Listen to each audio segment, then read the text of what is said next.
Before we start any of this video, I just think Liverpool deserve a really big pat on the back for where they're at right now. Just a shout out, whatever you want to call it, right? This team deserves credit for where they are at. And it is genuinely that simple. Like, you know, we can analyze them, and I think they are competing at a level which I think a lot of people probably wouldn't have put them at. And I think there is one point to be made at the beginning of the video. At the end of the previous era and going into this area, would you have thought that Liverpool would be here on this points total, at this point in the season, able to go away to Arsenal, all these kind of things? I know they haven't had the worst schedule so far. I know we're not talking about, you know, specifics in that sense. But did you think they'd be here when Jurgen Klopp left? Maybe, but some people might accuse me of being short-sighted in that and saying, well, I've only got a short sample of games. I completely agree with that. But I also think that we can clearly see whether we've beaten good teams or not, there is the DNA, the basis of something to build up from here. And for Liverpool to go, right, we've got a bedrock, now let's build on that and expand out from there. And I think Slot is very competently doing that and very quietly doing that in the league. You know, Liverpool aren't making the same headlines they did before under Klopp because they're not as bombastic in that same way. But we are making new headlines now. And I think the team deserves some credit for that because a shift in mentality like this, especially amongst a fan base like ours, is a real challenge. I just think it's worth acknowledging that before we get into this. Enjoy the video. Liverpool have just gone away to the Emirates and got themselves a 2-2 draw. Is this good for Liverpool? Is this good for Arsenal? Is this even better for Man City, who obviously currently sit top of the table? I mean, at this point in time, I'm pretty sure that all three teams rate each other and are worried about facing the other one. Liverpool and Arsenal looked relatively well matched. I actually think the two sides, despite Arsenal's injuries, and obviously despite Liverpool also lacking someone like Jota up front, managed to play out a very entertaining game. Probably one of the more entertaining games that we've seen from either of these two sides. Both of them look willing to take risks, though at times there was also a risk aversion. I think Arsenal went a little long balls sometimes. And I think there were times where Liverpool slowed the game down almost too much. Both managers trying to manage the game in the way that they wanted to impose their will. But I certainly think that there's a lot to take away here for Liverpool. First of all, the two central defenders, I think still they are the backbone, the spine of this. And the width that we have at the moment, I would say, I don't want to say it lets Liverpool down. I think that's harsh on Andy Robertson, and I certainly think it misunderstands Trent Alexander-Arnold's role. But I do think that Liverpool were exploited back there. And it's not as if this is the first time that Liverpool have been exploited back there in these areas. We even saw this last season against Jurgen Klopp's men, but it was very clear that Saka was having Andy Robertson on toast time after time after time. And it was also very clear they were trying to get at Konate on the other side, though I think Konate is massively improved since last season. Not that he was all that bad, I just think he is now a very confident player. I also think the midfield shape in this one, I can't really criticise any one individual player. I actually think Liverpool had a really competitive game. And when you're playing such a big physical midfield with Merino and Rice and obviously Partey sort of slotting in there every now and again, and obviously Kai Havertz as well, I think you're always going to be in for a bit of a challenge. But there are times where Liverpool just got caught upfield and the entirety of their press or the structure that they had kind of got bypassed by Arsenal. Now, weirdly, it's not the first time that we've seen this. So I'm trying to work out if this is part of like a risk that Slot's teams are willing to take or a system which leaves them a little bit higher up the field and whether they're just willing to deal with that. I think a lot of people are obsessed with the control and having this like constant dominance. You're never going to have that against a really big side like Arsenal. Liverpool are pretty equal on possession, just edged that one. The XG wasn't all that different. So I think Arsenal's XG, I felt like it was a little more warranted in this game than Liverpool's was. I don't really feel like Liverpool created enough to walk away with a win from this one. I'll talk about Darwin Núñez later. And I also feel like you could see Arsenal's attack was just going wide and then funneling in, and it was trying to bypass Liverpool's best players. And Liverpool's best players had to work it out, come into the game a little bit, adjust a couple of areas.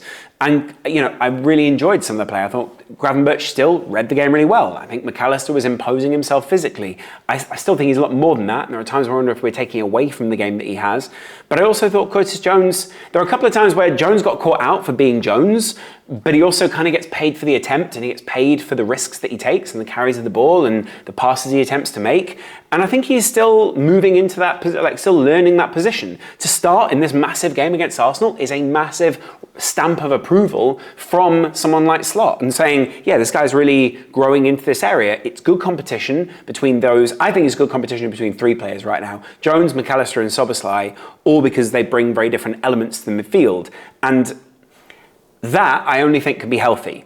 I don't think Wataruendo is particularly pushing any of those guys, only because we're seeing him getting kind of minutes towards the end of the game when Liverpool really want to lock it down. And I don't think Tyler Morton's really pushing any of those guys right now. And I'll be honest, I don't think Stefan Bajcetic or anyone else that we took out in pre-season will be pushing any of those guys. But I think this highlights two big areas in the team where if Liverpool had different players in those positions or Slot got his guys, I think we'd be seeing a different level of dominance. I think we would be seeing Liverpool slightly more confident. I'm not saying replace anyone, I'm just saying add these people into the squad. And bear in mind, we are still, a handful of games into Slot's tenure as Liverpool manager, and there is still a very high ceiling as to where this is going to go. Arsenal have had a very long time to gel together, to bed into what they have. And despite losing a centre-back, despite having a midfield captain that was out, they had still a really good front line, and they still have players who, when Liverpool are rotating in and out, we'd be thrilled to have someone like Urian Timber within the team. We'd be thrilled to have someone like Thomas Partey who would come and cover in those areas. We'd be very happy to have Miguel Merino in that midfield. I don't feel like it's all that crazy to say that Arsenal still fielded a very strong side. And I think Virgil van Dijk was at pains to point this out post-game. He was saying they only had a couple of injuries in there today. And Liverpool aren't a million miles off that themselves. Jota is such a key player for them. And today, I really felt like we missed someone like Jota. There are still obviously carryovers from last season and the previous era under Klopp when people like Jota were just running riot against Arsenal, or felt like they were, and therefore had a bit of like an imposing, menacing type influence, I think, on the way that Arsenal played. Of course, a huge part of this also goes down to the fact that Liverpool were playing quite different systems back then. But Jota was going through the middle, always had an eye for goal against Arsenal, all these kind of things, and that was always very satisfying to watch. I felt like the attacks very often broke down today when we saw Darwin Núñez get on the ball. I thought Diaz was very good in running forward. I think he really tried to exploit the space out on that side, although actually I've got to admit, I think we probably could have done a little more against Partey today. And I think Salah, there were a couple of times where you saw lost his duels, but also won his duels and was taking big risks. He was on the inside quite a lot, and it was that end product, someone getting into the box. Curtis Jones was getting frustrated because he wasn't able to get forward enough, and there wasn't a Dominic Szoboszlai or someone just getting on the end of it. And the one-footed element of Darwin Núñez, as much as we love his energy and the pressing and what else he brings up there, just wasn't quite enough. And it's that elite level. I think Arsenal also lack this as well. I think Arsenal lack a huge element of having that kind of striker up front, but that's a whole other conversation. We're talking about Liverpool. If we had someone else that we could rotate in and out, a Jota to our Jota, if you will, then I feel that this probably would have been a very different feeling game for us. Maybe Arsenal would still feel confident. But there were always worries, there was always trepidation, there was always people looking over their shoulders when Jota is on the field, which I think when Liverpool signed him, weirdly, like we wouldn't have felt that. We would have thought, okay, this guy's going to be, a fourth, possibly even a fifth choice behind maybe someone else coming in. He sort of felt like he was maybe going to be that when someone like Cody Gakpo came in. And then even like Chiesa or something like that, when he came in, it gave us a good rotation. Maybe Chiesa was that other rotational player who at the moment we aren't currently able to field, mainly because of injuries. Some people even talking about in my stream, is there already rumours of a loan? Is it about the injury issues that he has? I think there are always going to be bedding in issues. I think there are always going to be injury issues with certain ones of these players or fitness issues. And he's always going to be a squad rotational player in Liverpool's first season with him. What I do want to focus on is the fact that I think our summer, obviously everyone's always planning forward and going, oh, we need this, we need that. I think our summer looks good and bad at the moment. Bad because Robertson was absolutely had a couple of times today, and the Saka goal is not solely his responsibility. I think he always needs support. And I think also, that's the nature of playing at the very top level. There are plenty of fullbacks that would get taken by someone like Saka, especially the form he was on today. But I certainly felt like if we had someone else back there who maybe was at the peak of their fitness, who was at the peak of their powers, we might be looking at a different result when it was Saka versus someone. Saka was very on it today. I really enjoyed watching Saka's game from a neutral perspective. But I also think obviously the frustration was felt with someone like Andy Robertson today. And I think the other aspect is that Zubimendi in midfield. I'm not saying that we don't want to field McAllister, although at this stage I'm wondering what combination would it be that is Slot's preferred combination? Is that McAllister and Zubimendi? Is that Grav and Zubimendi? And then who's the preferred player ahead of that? Does that push McAllister further down the field if it's Grav and Zubimendi in a game like this? That gives you a lot of control at the base of midfield, a lot of passing options. And then the legs ahead of that, you're able to rotate in and out. At the moment, we can't really do that because we've only got one other body to rotate in Curtis Jones or Zob. And I think on the other side of that, that is for quality midfielders who are really showing their quality.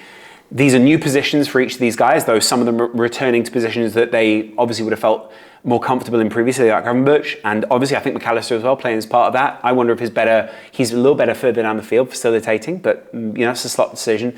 And I also feel the same with the rotation of Szoboszlai and Curtis Jones.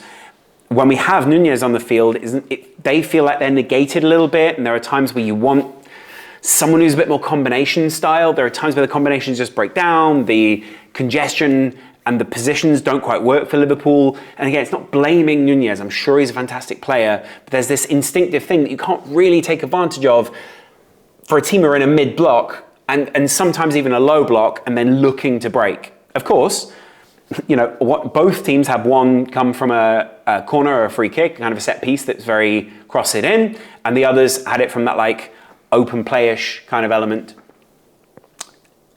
where they both were counter-attacking basically.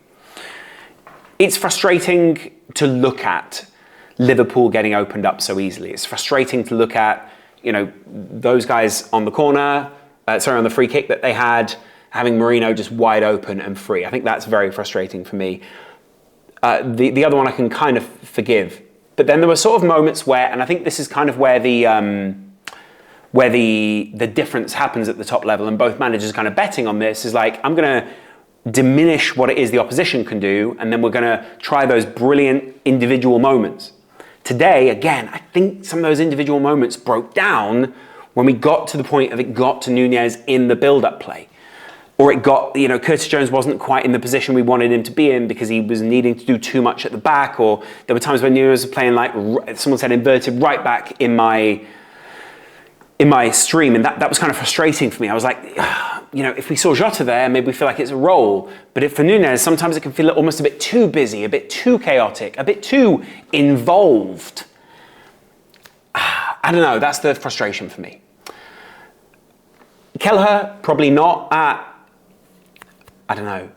Kelleher not at his very peak for the Saka goal. But at the same time, I think a lot of goalkeepers concede that. Conceding in the post is very frustrating, but that's a really great shot that Saka has. Outside of that, this Liverpool team, they're showing that there is an improvement level. What I think most people are doing is they're extrapolating out and going forward, right? And going, this team are great. I'm bored of watching those videos. I'm bored of watching people describe exactly the same things every video and without any nuance. Because guess what? A lot of these people aren't watching Liverpool. They're just describing truisms which apply to every team while we're watching them every week and understanding the it's incremental improvements that Liverpool are going on week in, week out. And it's not about going, Gravenberch had a better game this week and therefore he is better. It's about Gravenberch learned something else this week or was able to show another skill this week. And alongside that, Liverpool are also on the way up in terms of a graph. This is very David Brent, but they're on their way up in terms of a graph. And people are going, oh, well, they're already there. I think Liverpool see themselves as here. They see themselves playing good football, obviously at the very top level. But I think they see themselves they can get to there with a couple of tweaks, a couple of contracts locked down, or knowing where those contracts are going to end and knowing how they're going to deal with those situations. And I think that's where Liverpool are at right now. It's a very honourable level for someone like Slot to be. It's a very satisfying level for someone like Slot to be. The holistic stuff, the kind of flexible, more human nature of Liverpool is what is really changing. And at the moment, all we really seem to be seeing in the media is a bunch of structural and tactical analysis. Because guess what? That's all that they're watching because they don't support them week in, week out. Anyway, I'd love to know what you guys think in the comments below. More analysis coming to you guys tomorrow on this Liverpool channel. Let me know what you think in the comments below. I'll be in the Discord. There is a Patreon down there, and there'll be membership coming very soon. Appreciate it, guys. Chat to you in a while. Much love.